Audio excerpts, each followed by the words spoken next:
Hello everyone, welcome to my YouTube channel. Myself Dinesh Sangra. आप सब कैसे हो भी?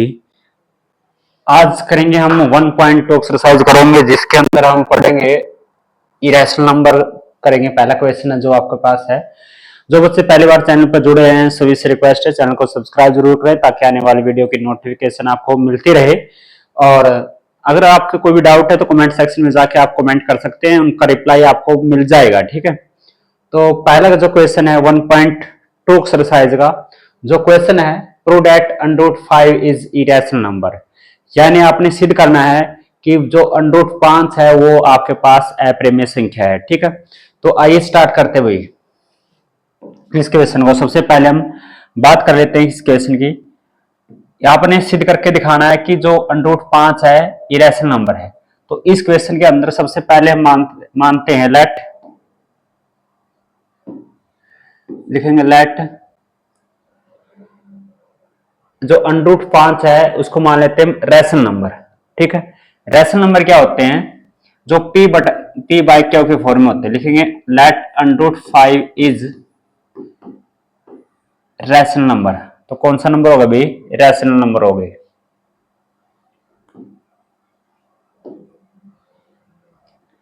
तो कौन से नंबर हो गए? रैशनल नंबर हो गए। ठीक है, जो रैशनल नंबर होते हैं वो होते हैं p बाई क्यू के फॉर्म में होते हैं। किस फॉर्म में होते हैं? p बाई क्यू के फॉर्म में होते हैं।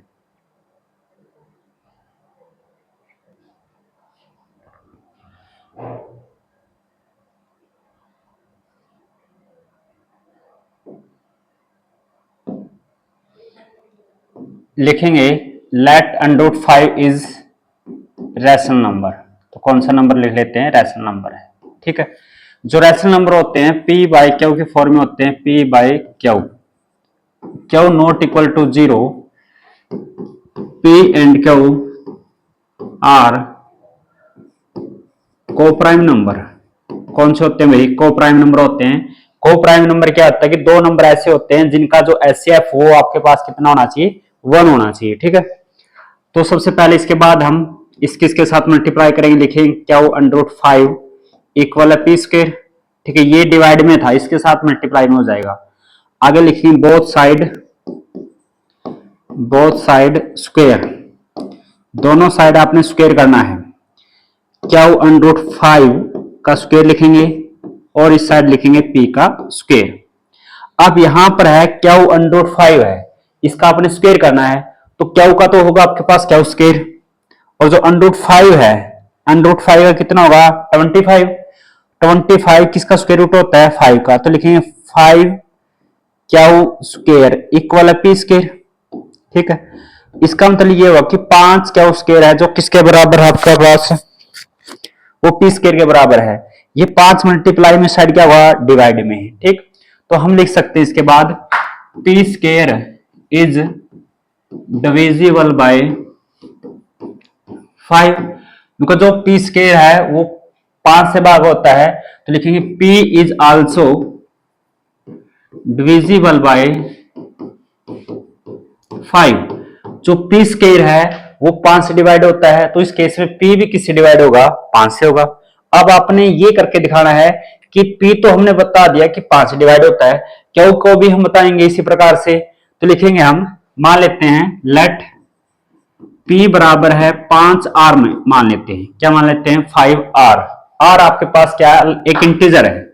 r is different integer. ठीक है, जो r है 5r है, ये एक डिफरेंट इंटीजर है। ठीक है, तो अब आपने क्या करना है? जो 5 है, ये जो p बराबर 5r है, इसकी वैल्यू यहां पर रखेंगे, इक्वेशन नंबर फर्स्ट के अंदर रखेंगे। ठीक है, तो लिखेंगे 5 क्यू स्क्वायर इक्वल है p। p की वैल्यू आपके पास कितनी है? 5r, और वहां पर क्या है? स्क्वायर, तो यहां पर भी स्क्वायर करेंगे। 5 क्यू स्क्वायर इक्वल है 5 का स्क्वायर 25, और यहां पर कितना होगा? r square. 5 मल्टीप्लाई में है भाई, इस साइड क्या होगा? डिवाइड में होगा जी। डिवाइड में ले जाते हैं इसको, 5 से डिवाइड करेंगे तो लिखेंगे क्यू स्क्वायर किसके बराबर होगा? 5r स्क्वायर के। यानी जो क्यू स्क्वायर है किसके बराबर है? 5r स्क्वायर के है। 5 मल्टीप्लाई में तो इस साइड क्या होगा? डिवाइड में। तो हम इसको लिख सकते हैं कि जो क्यू स्क्वायर है, Q square is divisible by 5। जो क्यू स्क्वायर है वो किससे डिवाइड होता है? 5 से डिवाइड होता है। तो जो आपके पास क्यू है, Q is also divisible by 5। जो 5 है, जो क्यू स्क्वायर है वो 5 से डिवाइड होगा, और क्यू भी किससे डिवाइड होगा? 5 से डिवाइड होगा। किससे डिवाइड होगा भी? 5 से डिवाइड होगा। तो इस केस में क्या है कि जो दोनों का कॉमन फैक्टर है, पी और क्यू का जो कॉमन फैक्टर है कितना है? 5 है। कितना है? 5 है। तो लिखेंगे हम P and Q are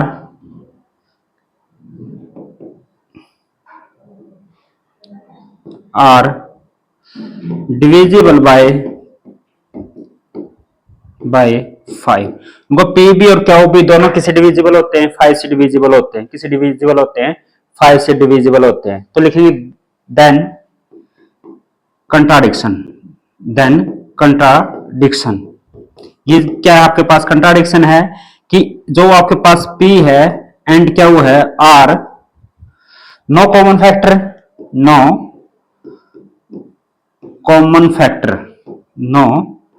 common factor other than 1। यानी एक के अलावा कोई फैक्टर नहीं है इसका, एक के अलावा कोई फैक्टर नहीं है। तो लिखेंगे विच इज फॉल्स स्टेटमेंट। जो आपके पास माननी है वो स्टेटमेंट क्या है? गलत है। तो लिखेंगे √5 इज इरेशनल नंबर। जो √5 है वो कौन सा नंबर होगा? इरेशनल नंबर होगा। ठीक है, आप इस तरीके से इक्वेशन कर सकते हैं। √2 का, √3 का, √5 का, √6 का, 7 का ऐसे कर सकते हैं। तो सबसे पहले देख लेते हैं दोबारा। Prove that √5 is irrational number. तो क्या करना था भाई? तो सबसे पहले मान लेते हैं कि रैशनल नंबर है। जो रैशनल नंबर होते हैं P बाई Q के फॉर्म में होते हैं। Q not equal to 0, P and Q are coprime number.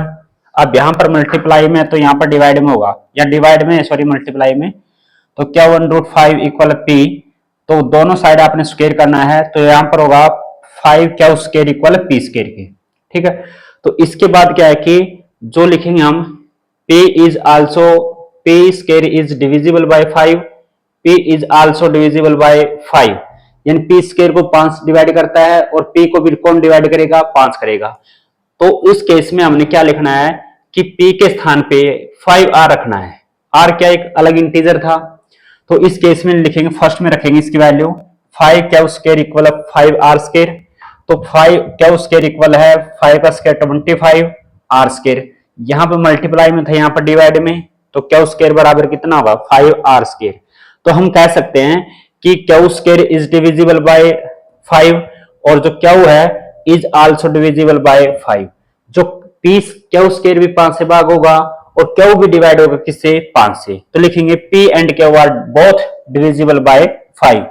इसका मतलब क्या है कि P और Q दोनों किससे डिविजिबल होते हैं? 5 से होते हैं। तो लिखेंगे कि then contradiction P and Q are no common factor other than 1। तो जो हमने वो जो स्टेटमेंट है वो क्या आपके पास फॉल्स है, which is false statement √5 is irrational number. तो ये था आपके पास क्वेश्चन नंबर फर्स्ट था 1.2 एक्सरसाइज का। तो अगर आपको वीडियो अच्छी लगे तो प्लीज लाइक शेयर और चैनल को सब्सक्राइब जरूर करें। मिलते हैं नेक्स्ट वीडियो में क्वेश्चन नंबर 2 के साथ। Bye bye, take care.